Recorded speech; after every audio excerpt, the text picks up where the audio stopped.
Bismillahirrahmanirrahim. Assalamualaikum warahmatullahi wabarakatuh. Alhamdulillah, ya, kita bertemu lagi. Salam sejahtera, salam penuh kasih sayang, salam ukhuwah. Kita bertemu dalam episod yang ke-29 dalam tema kerangka fikir bagi bulan ini. Dan ini adalah satu projek kolaborasi antara Akademi Dr. Har dan juga TV Ikram. Dr. Har nak mengucapkan selamat datang kepada para pelayar, ucapan terima kasih, penghargaan di atas kesudian untuk bersama. Setiap hari Selasa pagi 10 pagi insyaAllah kita akan bersama di dalam slot ini. Dan hari ini kita akan membincangkan tentang bagaimana kita membangun kerangka fikir yang telah kita sama-sama ketahui. Ada dua kerangka fikir, iaitu kerangka fikir yang bercambah ataupun dinamik dan juga berkembang ataupun growth mindset. Dan satu lagi kerangka fikir adalah kerangka fikir jumud, ya, statik dan juga terbelenggu, terkunci, iaitu the fixed mindset. Ya. Dalam episod kali ini, episod yang lepas Dr. terangkan tentang mengapa perlu kita tahu tentang kerangka fikir ini.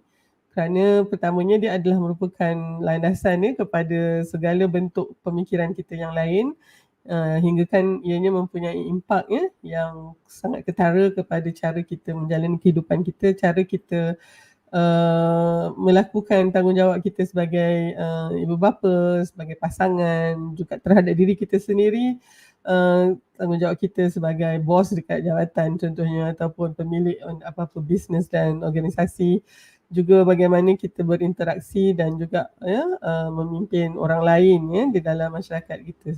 Dan kerangka fikir itu jugalah cara kita mentakrifkan dan menafsirkan segala apa yang berlaku dalam kehidupan kita ni. Dan kita tahu bagaimana berbezanya antara kerangka fikir yang jumud dengan kerangka fikir yang bercambah. Empat message yang sangat penting yang Dr. Har tekankan adalah tidak ada seorang pun di antara kita ini yang 100% sudah menjadi orang yang kerangka fikirnya bercambah, dan sementara ada pula orang yang memang 100% mempunyai kerangka fikir yang jumud dan juga terbelenggu. Tapi sebaliknya kita adalah campuran daripada kerangka fikir tersebut. Selalunya kerangka fikir kita yang bercambah dan berkembang itu, yang sangat dinamik itu adalah pada aspek yang kita mempunyai ilmu yang mendalam terhadapnya tu, khususnya bidang-bidang kepakaran kita itu. Namun pada aspek perkara yang di luar daripada batas kepakaran kita, selalunya kita mempunyai kerangka fikir yang jumud dan juga terkunci dan terbelenggu di situ. Jadi saban hari kita mesti mencari usaha dan juga meningkatkannya keupayaan kita untuk membuka kunci pada kerangka fikir yang tertutup dan terbelenggu ini, supaya ianya boleh kita liberate atau bebaskan dia, dan akhirnya dia juga membangun sebagai kerangka fikir yang bercambah, kerana di situlah sebenarnya berlakunya perubahan yang kita harapkan. Dan tentu sekali sebagai ibu dan bapa, kita mahu pastikan anak-anak kita juga membangun dengan lebih mempunyai kerangka fikir yang bercambah itu, supaya dia melihat dirinya sebagai seorang yang mempunyai potensi. Jadi dalam hari ini kita akan melihat bagaimana kita membangun kerangka fikir ini, tapi lebih di peringkat permulaan ini Dr. Har nak mungkin menyentuh dulu bagaimana agaknya kita mempunyai kerangka fikir yang bercambah, atau sebaliknya kerangka fikir yang jumud dan terbelenggu dalam perkara-perkara tertentu. Rupanya bila kita lihat daripada awal lagi, ketika kita kanak-kanak lagi, sebenarnya pandangan ibu bapa kita terhadap kita itu yang akan kerangka fikir mereka itu nanti yang akan mempengaruhi cara kerangka fikir kita. Bagaimana kita pula membangun kerangka fikir kita. Jadi rupanya apabila ibu dan ayah itu sendiri, maknanya Dr. Har ni pergi melangkau ataupun pergi retrospektif ke belakang lah.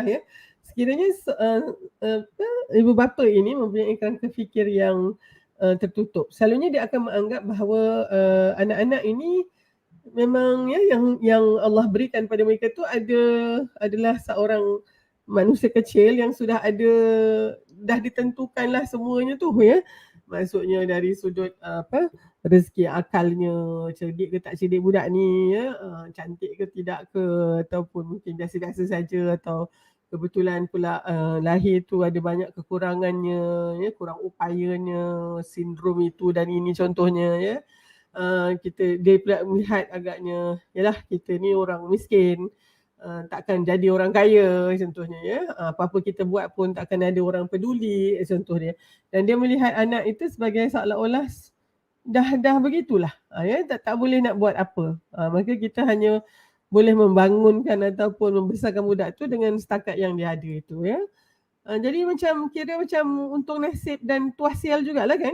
Itu yang kadang anak kita rasa sangat bertuah. Dia dapat anak yang cerdik, yang juga pandai, dan itulah yang dipuji-puji dan dipuja. Sedangkan anak yang dianggap sebagai, ya, anak yang membawa, ya, untung nasib yang tak baik, ya. Kita tahu selalulah dalam drama dan filem kita kata anak sial, ya, anak yang membawa keburukan. Jadi itu sebenarnya adalah satu kerangka fikir yang tertutup. Ya, dan oleh sebab itu anak-anak itu akan membesar, ya, dengan keyakinan tersebut bahawa dia adalah seorang yang, ya, cerdik, pandai, ya, orang suka, begitu, ataupun dia memang tak ada apa-apalah, ya, tak boleh nak buat apa begitu. Ataupun satu lagi jenis ibu bapa yang mungkin melihat anaknya itu sebagai satu individu yang masih lagi tak apa kata perlu dibangunkan. Mana dia tak datang tu dah siap, cukup dah. Gitu ya. Dia masih lagi perlu dibangunkan dari sudut cara dia nak belajar, akhlak dia, ya, dari sudut keupayaan dia. So ibu bapa yang begini dia melihat anaknya itu dengan kerangka fikir yang bercambah, ya, kerangka fikir yang berkembang dan juga dinamik. Maka cara anak itu dibesarkan juga akan berbeza. Ya. Dan pergi pula ke sekolah, cikgu dia pula. Kalau cikgunya pula adalah serupa juga, ya, budak ni dia kebetulan kelas A, budak yang pandai, begitu-begitu. Dibanding dengan budak yang memang dekat kelas yang, ya, kita masuk-masuk tu pun dah tengok kan siapa yang masuk kelas A, masuk kelas B, ya, dari sudut dibeza-bezakan dan bahagi-bahagikan mengikut keupayaan akademik tersebut. Ya, dan di situ pula hanyalah pada mereka yang pandai membaca ataupun yang pandai mengira. Kalau pun dia pandai, ya, dalam konteks atlet contohnya, ya, keupayaan dia, ya, di padang olahraga, acara olahraga semua, itu masuk kelas belakang. Ya, jadi dan mereka ni selalunya tidak dianggap sebagai pelajar yang pintar contohnya. Maka bertambah lagi lah, ya, kita punya, ya, cara anak itu melihat diri dia. Ya, dia akan melihat dirinya sebagai sama ada dia sangat bertuah, ya, ataupun dia ni memang sangat, ya, tak ada apa-apa. Ya, dan itulah sebenarnya yang akan membina, ya, kerangka fikir kita. Okey.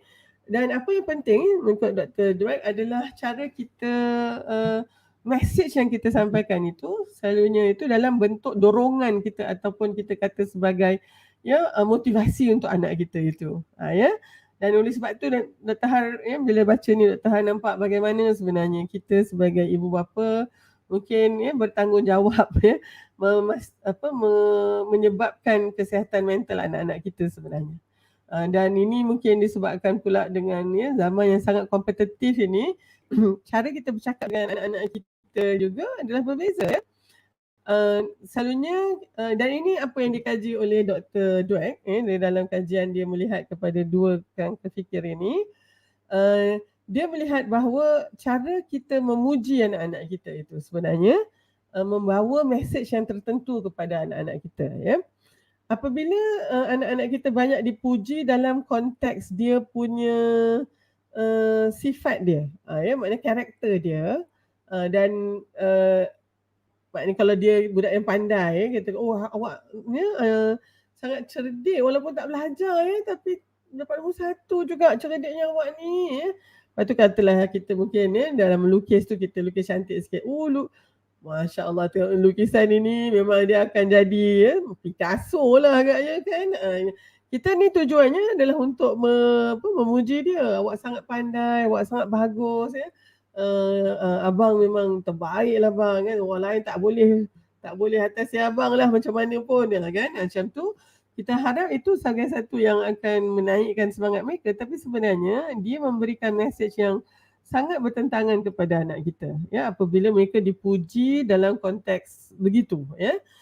Dari sudut karakter dia seorang yang cerdik, dia seorang yang pandai, dia seorang yang bijak, ya, dia seorang yang gifted, begitu, ya.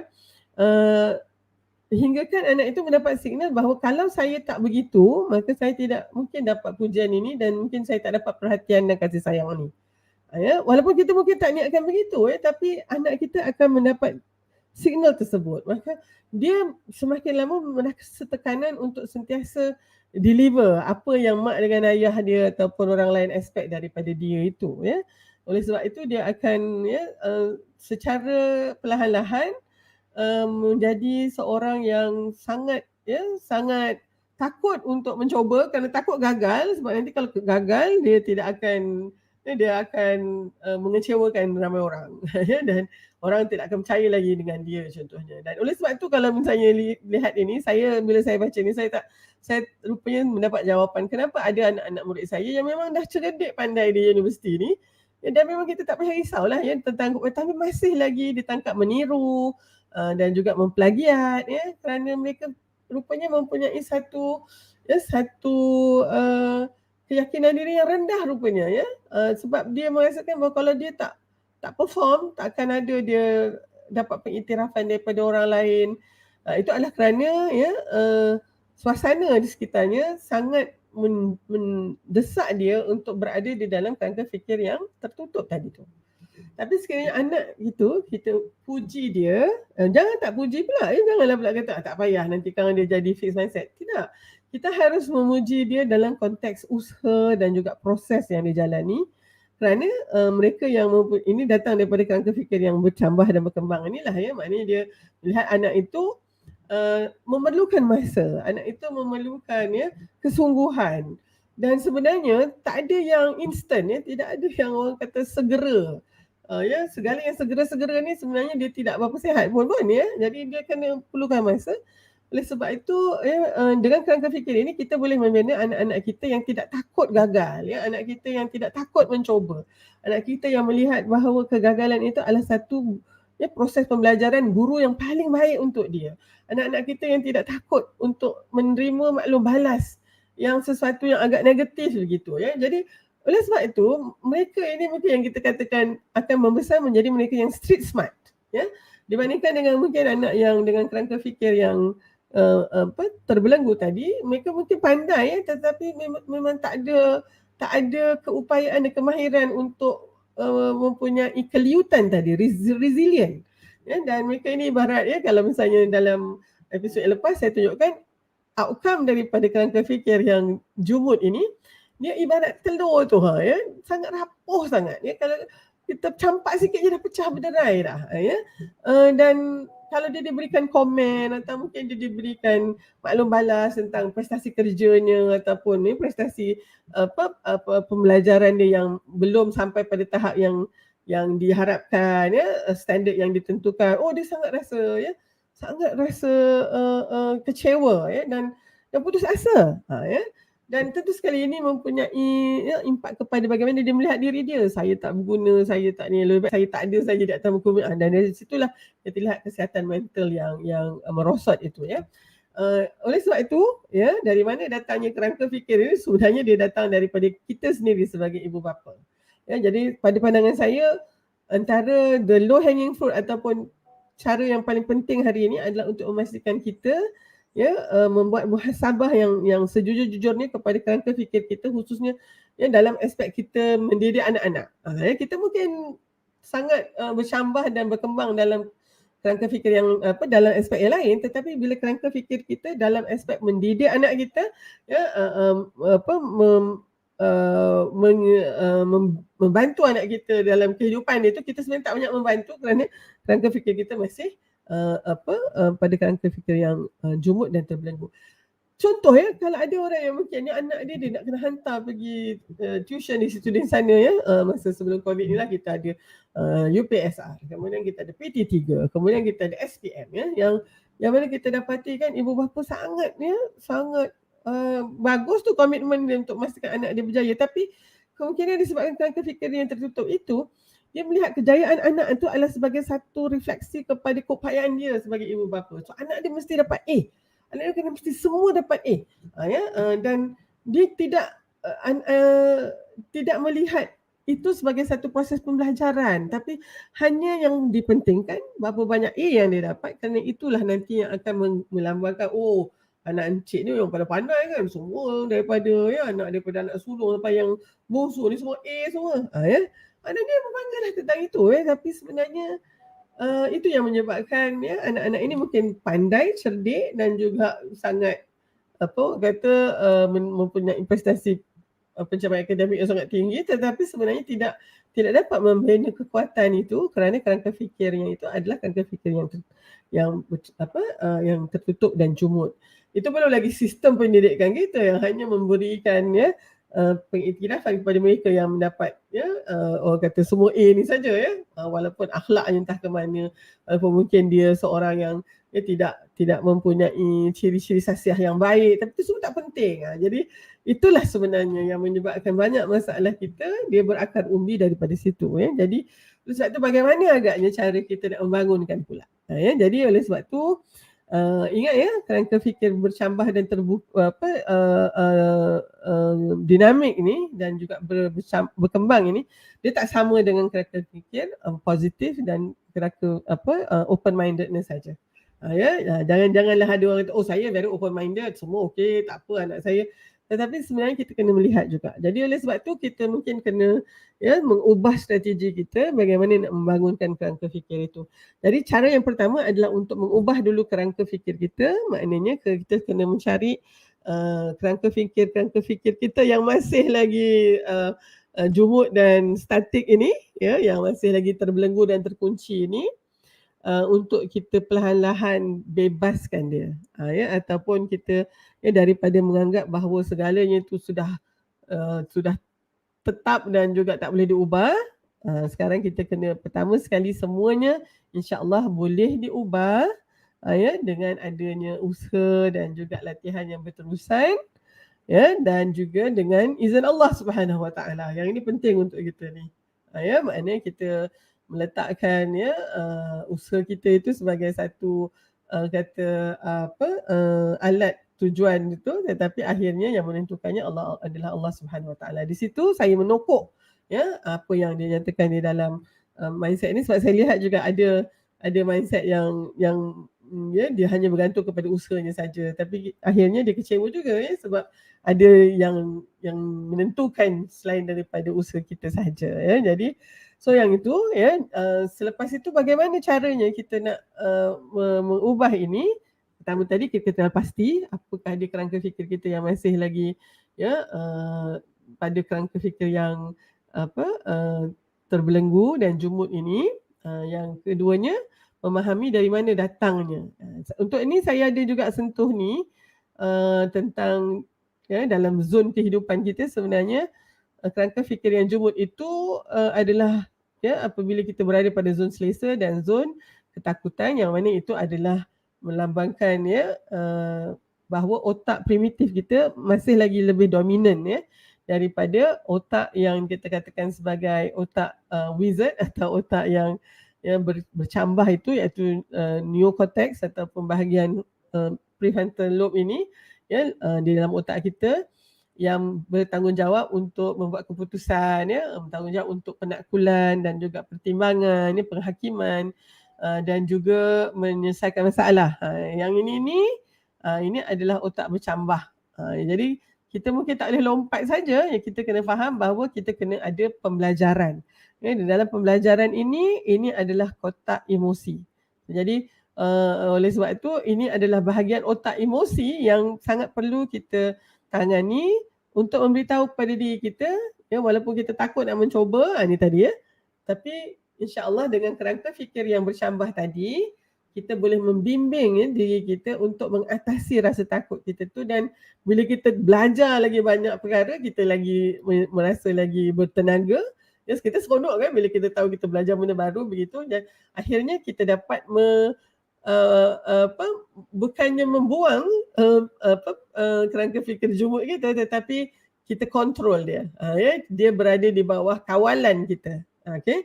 Dan itulah satu caranya untuk membolehkan kita dapat terus berkembang, ya. Untuk memudahkan lagi, segala kita kena tahu apakah dia dialog, ya.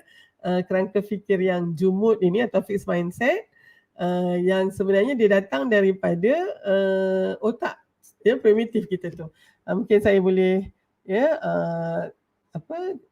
kongsikan kat sini. Slide saya dulu sekejap. Okey, mungkin teknikal boleh bawakan ke depan.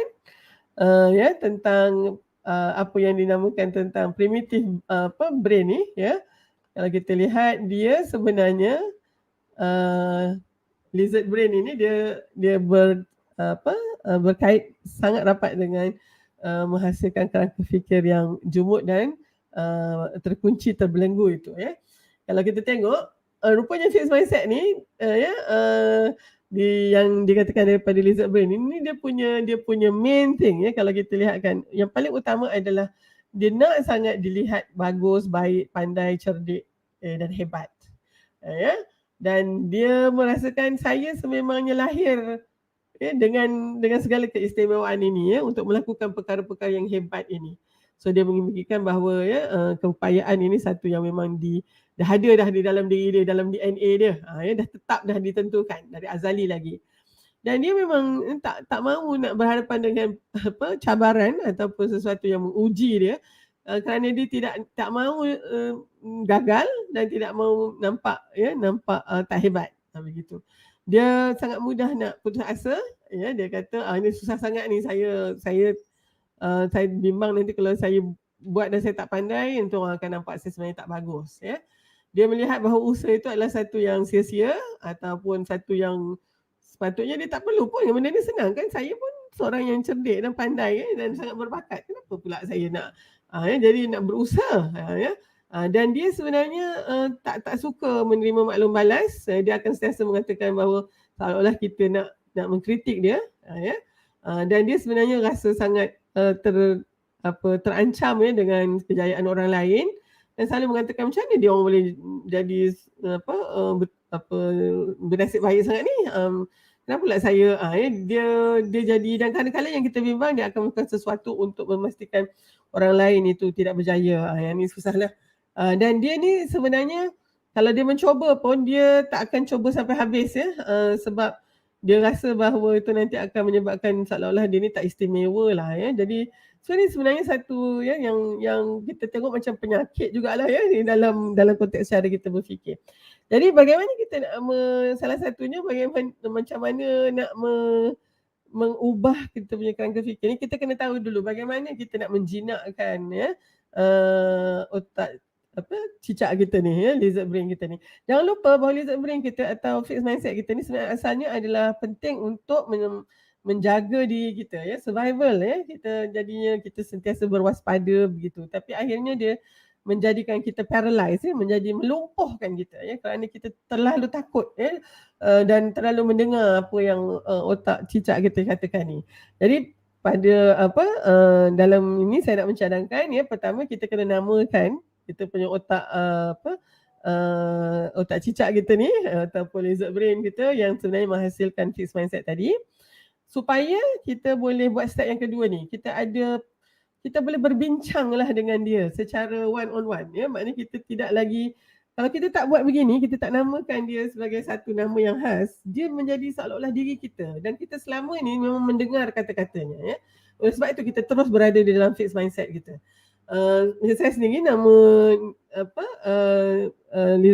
lizard brain saya adalah Lizzie, ya, Halinah Lizah Lizzie begitu.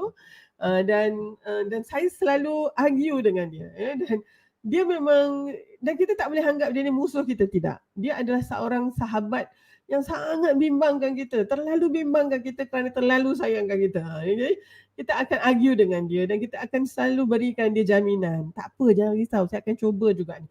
Nanti kan janganlah angkat tangan dekat Perahartanya tu. Nanti kalau awak jawab salah kan, nanti semua orang tahu macam mana bodohnya awak.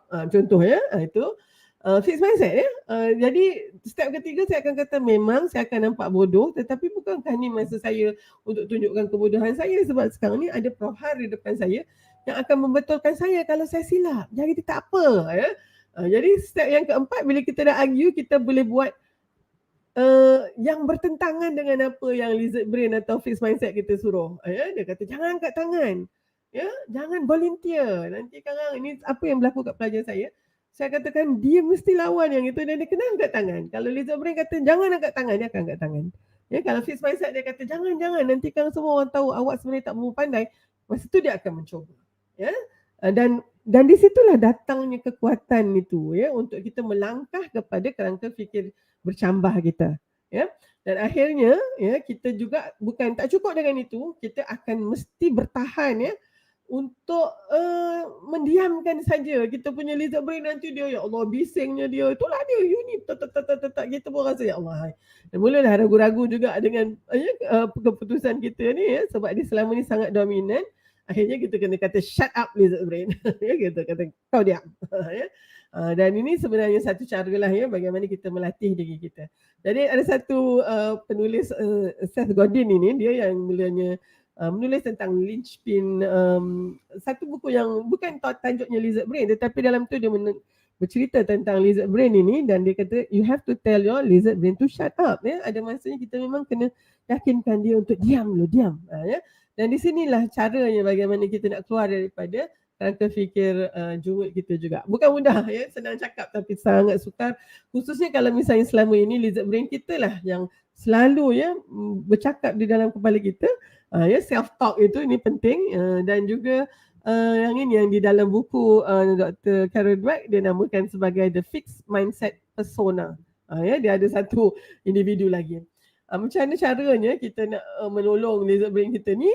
Kita memang kena pastikan kekuatan lizard brain itu juga harus kita gunakan sebagai kekuatan kita lah Okey, itu Dr. Han cakap pasal lizard brain ini.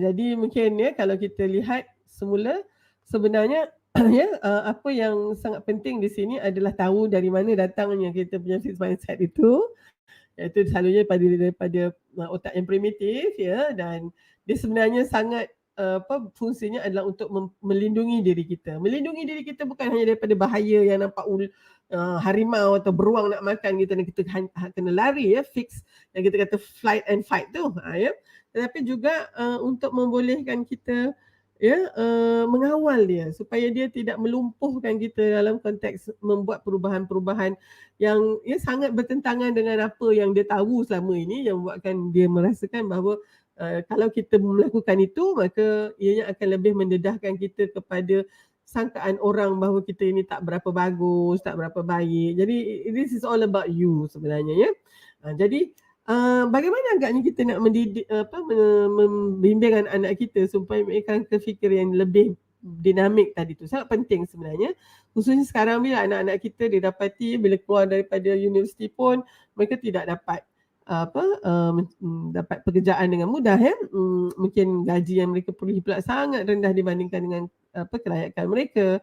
Kalau mereka tidak mempunyai kerangka fikir yang bercambah dan berkembang dan dinamik ini ibu bapa semua, seringkali kita akan terpaksalah melihat mereka bagaimana mereka akan becoming so insecure and vulnerable itu dan oleh sebab itu mereka mungkin akan kehilangan keyakinan diri mereka sendiri. Jadi oleh sebab itu kita mungkin kena mengubah mindset anak kita menjadi pencipta pekerjaan, bukannya pencari pekerjaan. Yang ini Dr. Han bincangkan dalam episod yang ke-26 hari tu bersama Dr. Wardah Mustafaddin tentang pencipta pekerjaan di abad ke-21 ini. Dan antara yang kita simpulkan juga bulan lepas adalah memang anak-anak kita kena mempunyai kerangka fikir yang berbeza dibanding dengan mungkin kerangka fikir sekarang kerangka fikir yang terbelenggu dan jumud ni kalau kita lihat mereka ini mungkin lebih mudah nak menyalahkan orang lain kan. Jadi bila dia tak dapat kerja, dia akan salahkan universiti lah, dia akan salahkan industri lah, dia akan salahkan semua orang,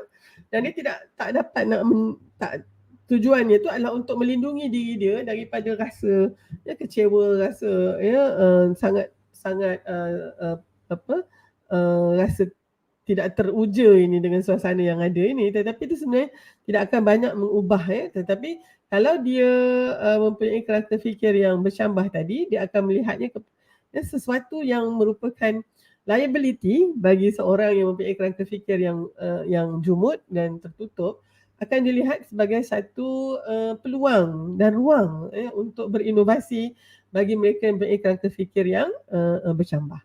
Jadi saya rasa itu sangat penting lah untuk kita mendidik diri kita dan anak-anak kita, pasangan kita untuk melihat segala tribulasi di dalam hidup kita ini, sebab banyak lagi nanti yang ada di depan ni nanti adalah merupakan peluang untuk kita bingkas semula.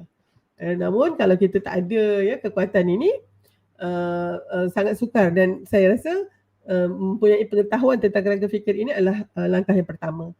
Untuk anak-anak kita contohnya, mungkin kita lihat anak-anak kita pun kita sebab selama ni kita nak puji dia bagus. So mereka ini apa yang dinyatakan di dalam buku Dr. Dweck ini sebagai generasi yang sebenarnya mempunyai satu keadaan di mana mereka rasa mereka entitled. Mereka ini sebenarnya sepatutnya sentiasa mendapat pujian dan mereka ni tak bolehlah langsung kalau kita nak kritik dan itu sebenarnya satu yang sangat bimbang lah kita kalau kita nak bergantung kepada aspek yang tersebut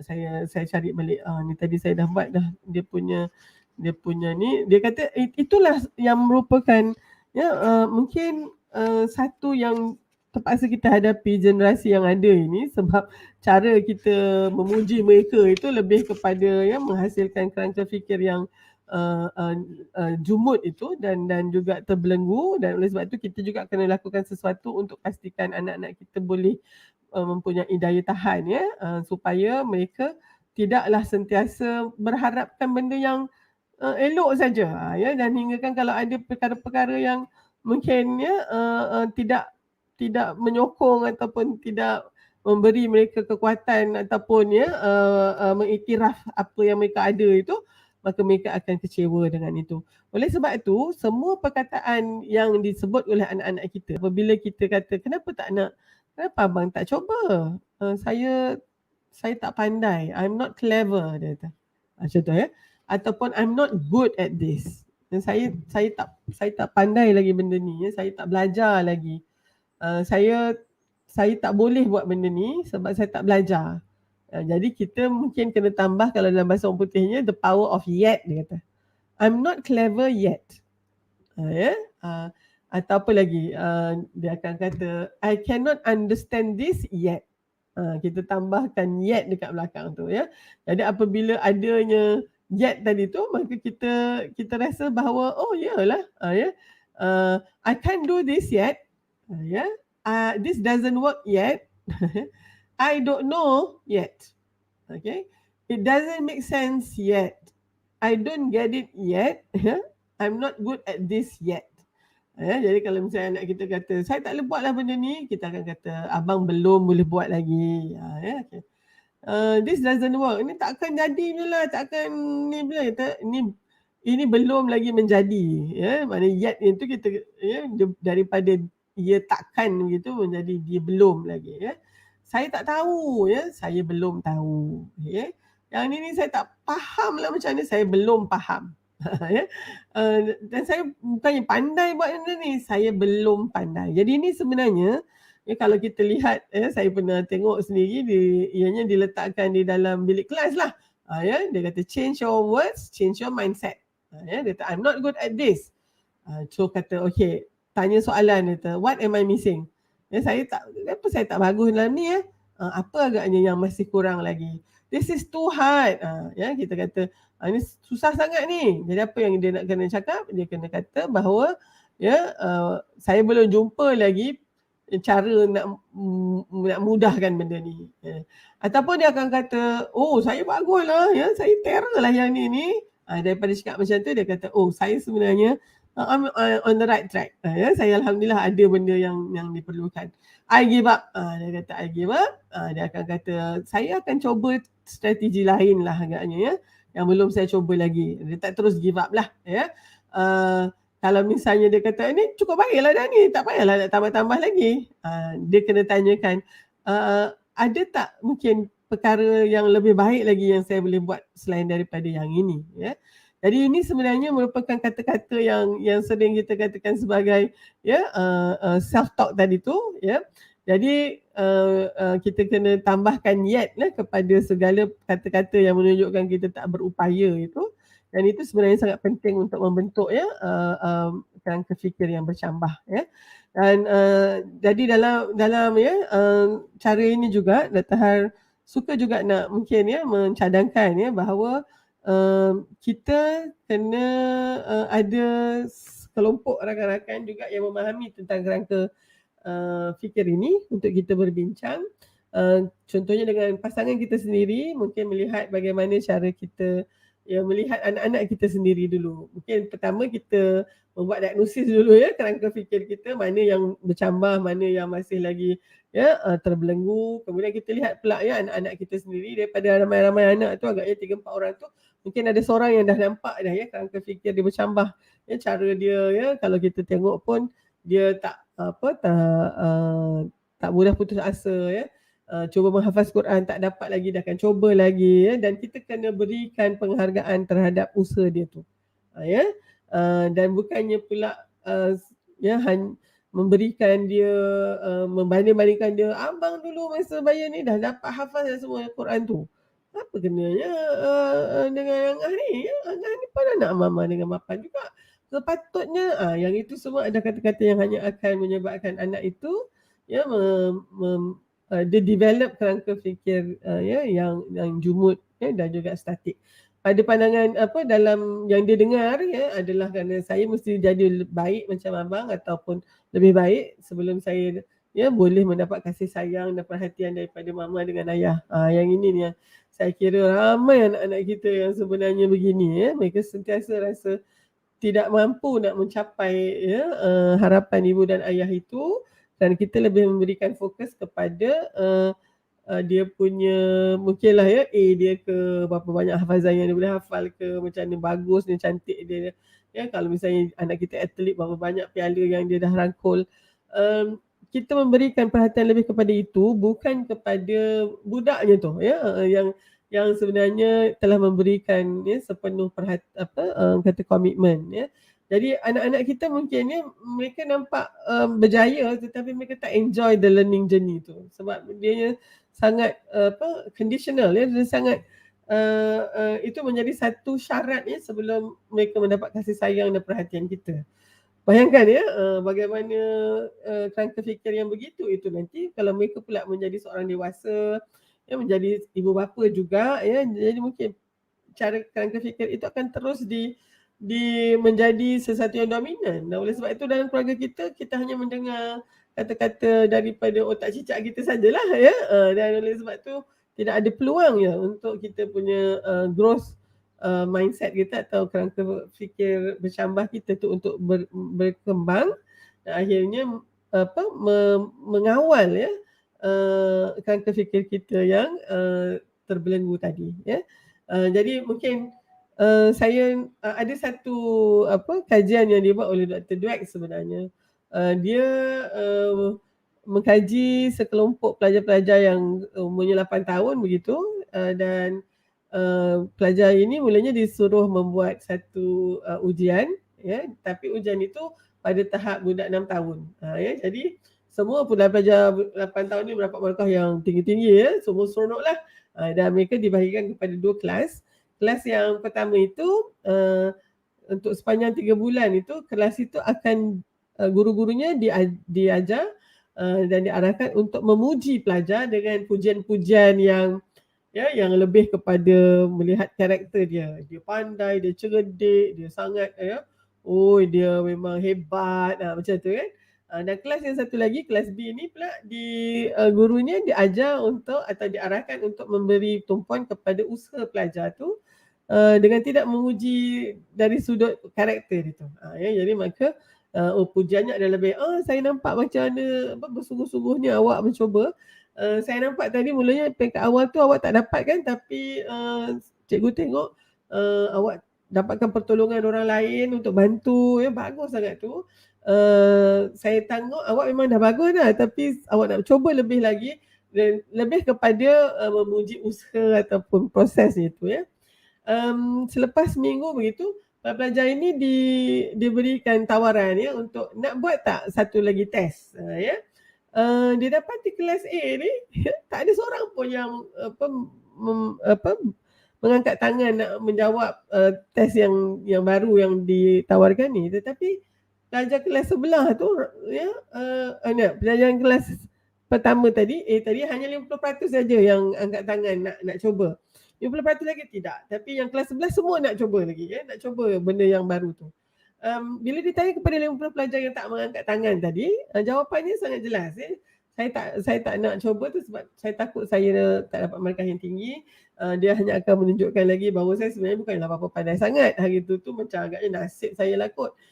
Dan oleh sebab itu anak-anak ini sebenarnya sudah nampak mempunyai kerangka fikir yang terkunci ya, disebabkan mungkin sepanjang seminggu itu ya dia mendapat mesej bahawa dalam kelas itu mereka kena tunjukkan mereka bagus, mereka baik ya, mereka hebat ya, barulah mereka akan dipuji. Oleh sebab itu kalau adanya ujian yang akan mengancam ya pandangan guru pada mereka, maknanya bila katalah ujian ni nanti tiba-tiba susah dan mereka tak dapat, mungkin cikgu kata ya awak ni sebenarnya tak apa pandai macam tu. Jadi itu antaranya. Selepas 3 bulan ya pelajar-pelajar ni diberikan begitu, didapati di akhir itu mereka buat satu lagi ujian yang sama sebenarnya, ujian yang untuk 6 tahun tadi tu ya, dan pelajar didapati bahawa pelajar kelas B yang mempunyai intervensi pujian mengikut guru-gurunya dilatih memuji proses dan juga cara kaedah pembelajaran pelajar daripada pelanggan mereka, markah memang jauh lebih baik daripada yang pertama itu 3 bulan lepas ya. Tetapi sayangnya bagi pelajar yang di dalam kelas A itu didapati semuanya ya mempunyai markah yang lebih rendah ya daripada yang mereka dapat awal tu. Saya baca 2 kali juga itu sangat, maknanya kan bila pelajar-pelajar ini dipuji, dipuja, diagung-agungkan ya, dan kita sebenarnya niatkan supaya mereka mempunyai motivasi yang tinggi, rupanya tidak ya, dia counterproductive rupanya. Dia menjadikan anak kita mempunyai kerangka fikir yang jumud, tertutup hingga mereka sangat bimbang, takut untuk mencuba ya. Okey. Dan ini mungkin ya saya tak tahu sama ada kajian lain yang replicate pandangan yang sama ini, tapi ini satu yang sangat serius sebenarnya bahawa bagaimana agaknya sistem pendidikan kita ya, cara kita membesarkan anak-anak semuanya bergantung kepada aspek yang ini ya. Jadi saya kira itu memberikan sedikit input kepada kita bahawa sememangnya ya Dr. Han memang tahu dalam 40 minit ni semua sangat sukar untuk Dr. Han memberikan ya, merangkumkan semuanya, tetapi jelas bahawa kerangka fikir ini sebenarnya datang daripada kita juga sebagai ibu dan ayah ya, dan anak-anak kita pula nanti bila mereka menjadi ibu dan ayah pula mereka akan bawa konteks yang sama, maka dengan itu sangatlah perlu untuk kita membangunkan ya I am not good itu kepada I am not good yet ya, supaya di situ adanya usaha dan ikhtiar, dan tentu sekali akhirnya kita menggantungkan harapan kita kepada Allah Subhanahu Wa Taala untuk memudahkan proses kita ini ya. Saya sampai di situ saja dulu. Terima kasih di atas perhatian ya kepada semua layar yang sanggup bersama ya. Kalau misalnya ada sesuatu yang boleh dimanfaatkan ya, mungkin boleh diberikan di situ ya. Kalau ada soalan pun nanti insya-Allah kita akan cuba ya menjawabnya, dan minggu depan insya-Allah kita akan bersama dengan tetamu kita. Saya tak nak sebut siapa dulu, tapi kita akan bincangkan tentang kerangka fikir juara ya. Bagaimana agaknya yang dinamakan sebagai kerangka fikir juara, dan mungkin insya-Allah ya kita akan cuba rangkumkan bagaimana kita akan perlahan-lahan mencuba untuk memiliki kerangka fikir juara ini ya, maknanya bukan hanya mereka yang positif saja ataupun yang sangat open minded. Jangan lupa setiap orang kita adalah ya ada kerangka fikir yang sudah bercambah, ada juga kerangka fikir yang masih lagi jumud dan statik, dan usaha kita saban hari adalah untuk ya menjadi sangat kritikal terhadap cara kita berfikir ini, dan mudah-mudahan ia juga menghasilkan satu cara hidup ya yang lebih produktif ya, resilient ya, satu yang mempunyai confident, keyakinan diri yang tinggi, dan insya-Allah ya mempunyai keazaman dan iltizam. Saya sudahi dulu ya dengan wabillahi taufiq wal hidayah. Wassalamualaikum warahmatullahi wabarakatuh.